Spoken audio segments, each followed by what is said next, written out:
श्री शिवाय नमस्तुभ्यम। दोस्तों, आप सभी लोग जानते हैं कि 27 मार्च 2025 यानी गुरुवार को पड़ रही है चैत्र महीने की प्रदोष तिथि। और दोस्तों, यह वह तिथि है जो चैत्र महीने में पड़ने वाली सबसे बड़ी तिथि है, क्योंकि यह गुरुवार के दिन पड़ रही है और इसका बहुत ही बड़ा और विशेष महत्व होता है।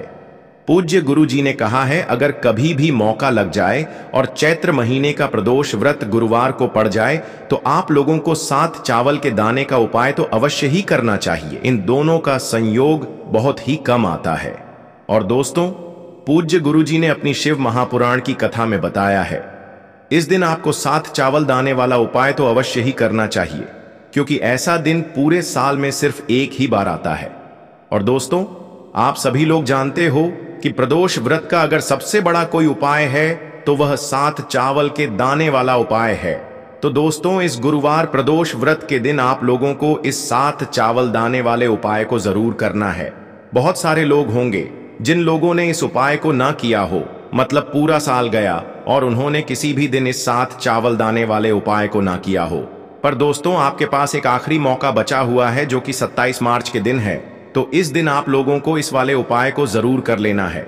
भले ही आपने पूरे साल भर इस उपाय को ना किया हो, पर अगर आपने इस चैत्र महीने के प्रदोष व्रत के दिन अगर इस वाले उपाय को कर लिया तो आपको इस उपाय को करने का वह फल मिलेगा जिसकी आपने कभी कल्पना भी नहीं करी होगी। इसीलिए आप लोग इस वाले उपाय को एक बार जरूर कर लेना, ताकि आप लोगों के हाथ से यह मौका ना जा सके और आपको इस उपाय को करने का फल मिल सके। दोस्तों, यह उपाय पंडित जी ने अपनी अभी की ही शिव महापुराण की कथा में बताया है। जी, इस उपाय को आज हम आपको बहुत अच्छे से समझाने वाले हैं। इस वीडियो को देखने के बाद इस उपाय को समझने के लिए आपको कोई और वीडियो को देखने की जरूरत नहीं पड़ेगी। तो चलिए दोस्तों, उपाय को शुरू करते हैं। देखिए, यह इस चैत्र महीने के गुरुवार प्रदोष व्रत के दिन यह इतना खास होता है, इतना महत्वपूर्ण होता है। देखा गया है कभी कभी बड़े बड़े पूजा पाठ अनुष्ठान से जो मनोकामना पूर्ण नहीं होते, वह इस चैत्र महीने के प्रदोष के दिन एक छोटे से उपाय करने से ही आपकी मनोकामना पूर्ण हो जाती है। और बहुत सारे लोगों ने इस उपाय को किया भी है और उनको इस उपाय को करने का फल भी जरूर मिला है। अगर आप लोग भी इस उपाय को प्रदोष व्रत के दिन करना चाहते हैं तो आप इस उपाय को पहले अच्छे से समझ लेना, सुन लेना, उसके बाद करना। आपको इस उपाय का फल जरूर मिलेगा। और इस उपाय को कर लेने से आपके घर में चाहे किसी भी प्रकार की दुख और समस्या क्यों ना चल रही हो, आपको उसका कारण भी नहीं पता है कि भाई यह समस्या किस कारण से चल रही है, उसका कुछ भी कारण हो सकता है, जैसे पितृ दोष हो सकता है या किसी भी तरह का मंगल दोष भी हो सकता है। तो इस दिन आप लोगों को यह वाला उपाय कर लेना है। ये एक ऐसा उपाय है जिस उपाय को अगर किसी विशेष दिन पर किया जाए तो भाई उस विशेष दिन का जो है वह तो हमें मिलता ही मिलता है, पर हमने उस दिन पर इस उपाय को किया है तो हमें उससे भी बड़ा फल मिलता है। और फल बहुत जल्दी मिलता है, क्योंकि आप इस उपाय को बहुत ही बड़े और विशेष दिन पर कर रहे हो। तो चलिए अब उपाय के बारे में बात करते हैं। लेकिन उससे पहले आप लोगों को यह जानना आवश्यक है कि आखिर यह उपाय किस समय करना है, किसको करना है और कैसे करना है। तो चलिए हम आगे आपको वीडियो में एक एक करके बता देते हैं। लेकिन उससे पहले अगर आप लोग हमारे ज्ञान की बातें चैनल पर नए हैं तो हमारे ज्ञान की बातें चैनल को सब्सक्राइब कर लेना और इस वीडियो को लाइक करके कमेंट बॉक्स में श्री शिवाय नमस्तुभ्यम ओम नमः शिवाय जरूर टाइप कर देना। और अपने फायदे के लिए, गरीबी दूर करने के लिए इस वीडियो को पूरा देख कर जाना, तभी आपको लाभ की प्राप्ति होगी। यदि आज आपने वीडियो को बीच बीच में से देखा, काट काट कर देखा, तो आपको जीवन में कभी सफलता हासिल भी नहीं होगी। तो दोस्तों, इस 7 चावल के दाने वाले उपाय को हमें इस गुरुवार प्रदोष व्रत के दिन कैसे करना है, किसको करना है, किस समय करना है और कहां पर करना है, यह सारे सवालों के जवाब आपको इस वीडियो में मिल जाएंगे। और जो यह वीडियो देखेगा भाई, उसको 7 चावल के दाने वाला उपाय जरूर करना चाहिए, क्योंकि इस दिन एक चावल के दाने का भी बहुत ही बड़ा और विशेष महत्व होता है। और जब बात आ जाए 7 चावल के दाने की, तो यह सोने पे सुहागा वाली बात हो जाती है और यह एक बहुत ही बड़ा उपाय हो जाता है इस गुरुवार प्रदोष व्रत का। तो अब दोस्तों, इस 7 चावल के दाने वाले उपाय को आखिर करना किसको है? सबसे पहले हम लोग वह बात जान लेते हैं। तो देखो, घर की जो बड़ी माताएं बहनें होती हैं, उन माताओं बहनों में से कोई भी एक बड़ी माता बहन इस वाले उपाय को कर सकती है। और दोस्तों, अगर आप चाहें तो अपने घर में से सभी सदस्यों को भी इस उपाय को करवा सकते हैं। अगर किसी व्यक्ति की खुद की कोई मनोकामना है, खुद की कोई दुख और परेशानी है जो कि वह अपने लिए ही करना चाहता है इस वाले उपाय को, तो वह खुद अपने लिए भी कर सकता है। बाकी अगर कोई घर में से ऐसा है जो कि अपने पूरे घर परिवार की सुख और शांति के लिए यह वाला उपाय करना चाहता है, तो भाई वह भी कर सकता है। उसमें भी कोई दिक्कत वाली बात नहीं है। कहने का मतलब यह है कि इस उपाय को हर एक सदस्य भी कर सकता है और पूरे घर परिवार के सदस्य के लिए घर की बड़ी माताओं बहनों में से कोई एक माता बहन भी कर सकती है। माताएं बहनें अगर घर में उपस्थित ना हो या वह यह वाला उपाय ना कर पा रही हो, तो फिर घर का कोई बड़ा सदस्य भी इस 7 चावल के दाने वाले उपाय को कर सकता है। चाहे फिर वह पुरुष ही क्यों ना हो, उसमें कोई भी दिक्कत वाली बात नहीं है। अब दोस्तों, इस 7 चावल के दाने वाले उपाय को हमें करना कहां पर है? हमें इसे शिव जी के मंदिर में जाकर करना है। बहुत सारे लोग प्रश्न करते हैं, हर एक उपाय को करते समय क्या हम इस उपाय को घर पर कर सकते हैं? तो इस वाले उपाय को आप घर पर नहीं कर सकते हो। इस वाले उपाय को करने के लिए आपको शिव जी के मंदिर ही जाना पड़ रहेगा। उसके बाद में दोस्तों, जो अगला प्रश्न निकल कर आता है वह यह आता है इस उपाय को लेकर कि आखिर इस उपाय को हमें किस समय करना है, सुबह के समय करना है कि शाम के समय करना है? तो देखो, इस वाले उपाय को आप लोग सुबह के समय भी कर सकते हो और शाम के समय प्रदोष काल में भी कर सकते हो। अब अगर आप पूछो कि भाई सबसे उत्तम समय कौन सा रहेगा इस 7 चावल के दाने वाले उपाय को करने का, तो हम आपसे बस यही कहेंगे कि इस उपाय को आप सुबह के समय करेंगे तो ज्यादा बेहतर होगा। बाकी अगर प्रदोष काल शाम के समय भी करेंगे तो भी अच्छा होगा, उसमें कोई भी दिक्कत वाली बात नहीं है। तो अब दोस्तों, जो अगली सबसे बड़ी और महत्वपूर्ण बात आती है वो यह आती है कि सुबह अगर हम उपाय को करेंगे तो हमें कितने बजे से लेकर कितने बजे तक के बीच में करना है, और शाम के समय प्रदोष काल में करेंगे तो हमें कितने बजे से लेकर कितने बजे के बीच में करना है। तो देखो, सुबह जितनी जल्दी हो सके आप उपाय को करने की कोशिश करना। बाकी अगर किसी कारणवश लेट भी हो जाओ, थोड़ी देर भी हो जाए, तो 10 या 11 बजे तक भी आप उपाय कर लेना, पर 12 बजे से ज्यादा देरी ना हो, ठीक है? इस बात का ध्यान रखना। उसके बाद में दोस्तों, अगर शाम के समय प्रदोष काल की बात करें, प्रदोष काल का जो समय है होता है वह शाम के 6 बजे से शुरू हो जाता है। मतलब शाम के 6 बजे से लेकर 7 बजे के बीच का जो समय होता है, यह समय प्रदोष काल का समय होता है। पर अभी जो मौसम चल रहा है, इस मौसम में जो है शाम बहुत देरी से होती है, तो आप इस उपाय को 7 या 8 बजे के बीच में भी कर सकते हो। मतलब शाम के 6 बजे से रात 8 बजे के बीच में आप कभी भी इस वाले उपाय को कर सकते हो। उसमें कोई भी दिक्कत वाली बात नहीं है।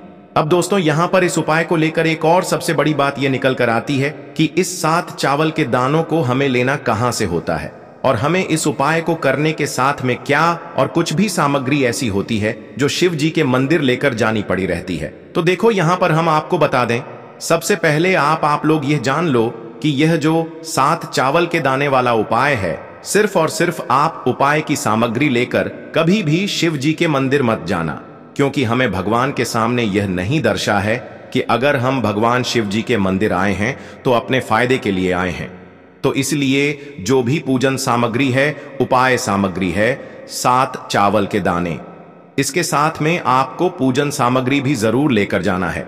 देखो, अगर सुबह के समय उपाय कर रहे हो तो सीधी सी बात है, एक लोटा जल तो आप लेकर जाओगे ही जाओगे। वही एक लोटा जल अगर मिट्टी का जल हो तो बहुत अच्छा रहेगा। मिट्टी का जल कैसे बनाया जाता है, इसके लिए हमने पहले से बहुत सारी वीडियोस बना दी हैं आपके पास। इस दिन एक आखिरी मौका रहेगा मिट्टी का जल शिव जी पर चढ़ाने का और उपाय को करने का। बहुत बड़ा आपको इस दिन फल मिलेगा। तो इसलिए इस दिन हो सके तो भाई मिट्टी का जल चढ़ाना, तो अपने साथ में कम से कम 1 लोटा जल तो आपको लेकर जाना ही जाना है। अगर मिट्टी का जल नहीं है तो घर का जल भी आप इस्तेमाल कर सकते हो।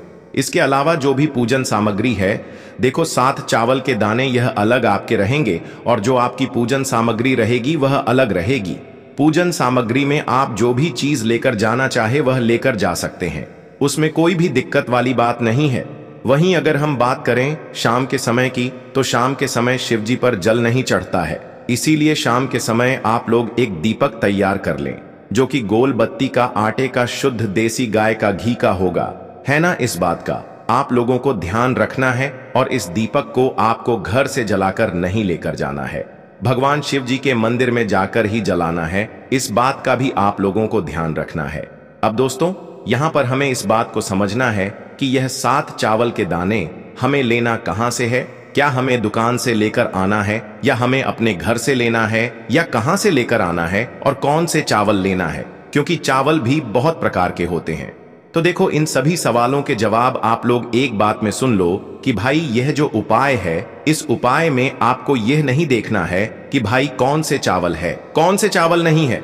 बस जो भी चावल ले रहे हो वह चावल का दाना सबूत होना चाहिए, मतलब साबुत होना चाहिए, टूटा हुआ नहीं होना चाहिए, कटा पिटा नहीं होना चाहिए। यह बात आपको ध्यान रखना है। बाकी आपका चावल बासमती हो या सादा चावल हो या कोई सा भी चावल हो, उसमें कोई भी दिक्कत वाली बात नहीं है। तो सीधी सी बात है कि आपके घर के रसोई घर में जहां पर आप भोजन बनाते हो, वहां पर जो भी चावल आपके उपस्थित हो, उन चावलों में से अपनी एक कटोरी भर लेना या एक मुट्ठी चावल अलग से निकाल कर रख लेना, क्योंकि हम 7 चावल ही यहां पर इस उपाय में लेने वाले हैं। तो हमें यह चावल के दाने गिनकर निकालने पर डढ़ेंगे। इस बात का आप लोगों को ध्यान रखना है। तो अपने उस चावल की कटोरी में से या चावल में से 7 ऐसे चावल के दाने आप लोग निकाल लो जो कि टूटे हुए ना हो, कटे पिटे ना हो, जिनमें कोई दाग ना लगा हुआ हो, है ना। अच्छे साबुत चावल के दाने 7 दाने आप लोग निकाल कर रख लो और इन्हें किसी भी एक कागज की पुड़िया में या किसी एक छोटी सी कटोरी में आप लोग रख लो, ताकि यह सुरक्षित रहे। आपके एक भी चावल का दाना इधर उधर ना हो और आपका उपाय भी पूरा अच्छे से हो जाए। तो भाई जैसे ही आपका उपाय की जो सामग्री है, 7 चावल के दाने ये तैयार हो जाते हैं, उसके बाद मैं आपको जो भी अपनी पूजन सामग्री है सुबह के समय कर रहे हो, तो 1 लोटा जल या पूजन सामग्री जो लेकर जाना चाहो उसकी भी तैयारी कर लेना। और शाम के समय जा रहे हो तो भाई अपना जो दीपक है उसे तैयार कर लेना, ठीक है। और उपाय को करते समय शुद्धता का विशेष रूप से ध्यान रखना, ठीक है। सुबह सुबह स्नान करने के बाद ही उपाय को करने की आप लोग तैयारी करना। उसके बाद अगर शाम के समय की बात करें तो शाम के समय आपको स्नान करने की जरूरत नहीं है, पर शुद्धता का ध्यान रखना है। आपको स्नान तो नहीं करेंगे, आप हाथ मुंह धोकर भी इस वाले उपाय को शाम के समय प्रदोष काल में कर सकते हैं, इसमें कोई दिक्कत वाली बात नहीं है। तो आप अपने उपाय की पूरी सामग्री तैयार करके आपके पास ही में जो आपका शिव मंदिर हो वहां पर पहुंच जाइए। सबसे पहले शिव मंदिर में जाकर आप लोगों को उपाय नहीं करना है, पहले भगवान के दर्शन करना है, भगवान से आशीर्वाद प्राप्त करना है, फिर शिव जी की शिवलिंग के पास में आना है। शिवलिंग के पास में आने के बाद आप जो पूजन सामग्री लेकर आए हुए हैं, जैसे कि सुबह गए हुए होंगे तो 1 लोटा जल और जो भी पूजन सामग्री लेकर आए हैं, आप उनसे भगवान शिव जी की पूजन कीजिए। सबसे पहले तो 1 लोटा जल ही चढ़ेगा, उसके बाद में आपकी पूजन सामग्री चढ़ेगी। उसके बाद में अगर दोस्तों शाम के समय अगर आप इस उपाय को कर रहे हो तो अपने साथ में कम से कम एक जो दीपक है गोल बाती का, जो आप अपने साथ में लेकर गए हो, उस दीपक को मंदिर में जाकर अपनी माचिस से जलाना है और उस दीपक को शिवलिंग के पास में रखना है, ठीक है। इस दीपक को रखने के बाद ही आप लोगों को अपना यह वाला उपाय शुरू करना है। और दीपक को ज्यादा पास में मत रखना, वैसे भी गर्मी पड़ रही है, भगवान शिव जी को आंच नहीं लगनी चाहिए, है ना। तो भाई जैसे ही आपकी पूजा अर्चना हो जाती है, आप भगवान शिव जी को प्रसन्न कर लेते हैं। उसके बाद में शिवलिंग के पास ही में आप कहीं पर बैठ जाइए, सामने या आसपास जिस जगह पर आपको बैठना हो वहां पर बैठ जाइए और अपने वह 7 चावल के दाने अपने सामने निकाल कर रख लीजिए, क्योंकि अब यहां पर उपाय को यहां पर करने की आपको तैयारी करना है। और इस तरीके से जब आप उपाय करेंगे, पूजन सामग्री करने के बाद, पूजन अर्चना करने के बाद, तो आपको उपाय का फल बहुत जल्दी और बहुत बड़ा होकर मिलेगा। तो अपने 7 चावल के दाने अपने सामने निकाल कर रख लेना। और यह जो उपाय है यह आपकी सीधे हाथ की हथेली से होगा, इसलिए इस बात का भी विशेष रूप से ध्यान रखना है। तो सीधे हाथ की हथेली का प्रयोग करके ही आप लोग अपना इस वाले उपाय को करना। तो अपने सामने जो भी आपकी कागज की पुड्डी यहाँ है उसको खोलकर रख लो, या कटोरी है तो भाई उसे अपने सामने रख लो और अपने वह 7 चावल के दाने निकाल लो। ठीक है। उसके बाद में दोस्तों अब आपको क्या करना है कि शिवलिंग आपके सामने होगी, तो आपने वह 7 चावल के दाने एक एक करके आपको शिव जी के शिवलिंग के ऊपर चढ़ाना है। कहां पर चढ़ाना है? शिवलिंग के ऊपर चढ़ाना है, और कहीं पर भी नहीं चढ़ाना है। आपको अपने हथेली से तो शिवलिंग के ऊपर चढ़ना है, भले ही फिर वह अपने आप जलाधारी पर गिर जाए या मतलब वहीं पर गिर जाए, उसमें कोई दिक्कत वाली बात नहीं है। पर आप चढ़ाओ शिवलिंग के ऊपर ही। तो आपको क्या करना है, अपना पहला चावल का दाना उठाना है, श्री शिवाय नमस्तुभयम बोलना है और शिवलिंग पर चढ़ देना है। इसी तरीके से दूसरा चावल का दाना उठा है, शिवलिंग पर चढ़ाना है और मंत्र बोल देना है। और फिर तीसरा चावल का दाना उठाना है, श्री शिवाय नमस्तुभयम बोलना है और चढ़ देना है। इसी प्रकार से आपको पूरे 7 चावल के दाने एक एक करके शिव जी के शिवलिंग के ऊपर चढ़ाना है और भगवान से प्रार्थना करते जाना है। मतलब प्रार्थना तो आपको आखिरी में करना है, पर हर एक चावल के दाने को चढ़ाते समय श्री शिवाय नमस्तुभयम जरूर बोलना है। उसके बाद ही में यह चावल का दाना शिवलिंग के ऊपर आपको चढ़ाना है। जैसे ही आपके 7 चावल के दाने शिवलिंग के ऊपर चढ़ाना है जाते हैं, तो भाई उसके बाद में आपको क्या करना है, भगवान से अपनी मनोकामना बोलना है। मनोकामना भी कब बोलना है, जब आपका 7 चावल का दाना आपके सीधे हाथ की हथेली में हो और आप उसे छड़ने के लिए जा रहे हो। श्री शिवाय नमस्तुभयम बोलकर उस आखिरी चावल के दाने को शिवलिंग के ऊपर चढ़ा देना और भगवान से फिर अपनी वह मनोकामना बोल देना, जिस मनोकामना के लिए आप लोग अपना यह वाला उपाय कर रहे हो, जिस भी दुख और परेशानी के लिए आप लोग अपना यह वाला उपाय कर रहे हो। उसके बाद में जैसे ही आप अपनी मनोकामना बोल देते हो, आपका यह वाला उपाय पूरा हो जाता है। पर दोस्तों, उपाय को करने के बाद आप लोगों को 2 मिनट भगवान शिव जी के मंत्र का जाप जरूर करना है, और मंत्र का जाप करने के बाद भगवान से एक और बार प्रार्थना करना है अपनी मनोकामना के लिए या अपनी जो भी दुख और परेशानी है उसके लिए। इसके बाद में आप लोग भगवान को देखकर भगवान से प्रार्थना करके उनसे आशीर्वाद लेकर वहां से उठ सकते हैं और अपने घर पर जा सकते हैं। बस दोस्तों, यहां पर यह वाला उपाय पूरा हो जाता है। इस तरीके से जो भी व्यक्ति छोटी छोटी चीजों का ध्यान रखते हुए इस 7 चावल के दाने वाले उपाय को करेगा, निश्चित सी बात है उसे उसकी मनोकामना जल्द ही पूर्ण होगी, और जो भी दुख और परेशानी है वह भी बहुत ही जल्दी दूर होंगे। और दोस्तों, अगर आपको हमारी यह वीडियो पसंद आई हो तो हमारे इस वीडियो को लाइक और ज्ञान की बातें चैनल को सब्सक्राइब जरूर करें। हर हर महादेव, ओम नमः शिवाय। देखो, इस उपाय के लिए आपको लेना है एक गोल बाती का दीपक। आप चाहे तो मिट्टी का ले सकते हैं या फिर घर से शुद्ध आटा मढ़कर उसका दीपक आप तैयार कर सकते हैं। इसके बाद आपको लेना है शुद्ध गाय का घी। अगर वह नहीं है तो कोई भी देसी घी इस्तेमाल कर सकते हैं, जिससे आपको दीपक प्रज्वलित करना है। देखो, अब यह सब सामग्री लेकर आपको जाना है। प्रदोष काल में आपके घर पर तुलसी जी के घेरे के पास में देखो, यह उपाय तो आपको अवश्य करना है। देखो, वहां पहुंचकर सबसे पहले वह दीपक आपको प्रज्वलित कर देना है और ओम नमो भगवते वासुदेवाय नमः का 11 बार जाप करना है। उसके बाद आपको अपने सीधे हाथ में थोड़ी हल्दी लेकर उस दीपक में अपना नाम और गोत्र बोलते हुए डाल देना है। उसके बाद माता लक्ष्मी से आपको प्रार्थना करना है कि हे महालक्ष्मी, हमारी सभी दुख तकलीफों को दूर करो। हे महादेव, हमारे सब दुख का कष्ट को खत्म करो। इस भावना से आपको यह उपाय करना है।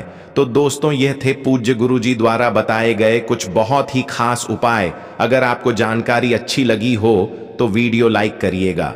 मिलते हैं फिर एक नए वीडियो के साथ। श्री शिवाय नमस्तुभयम।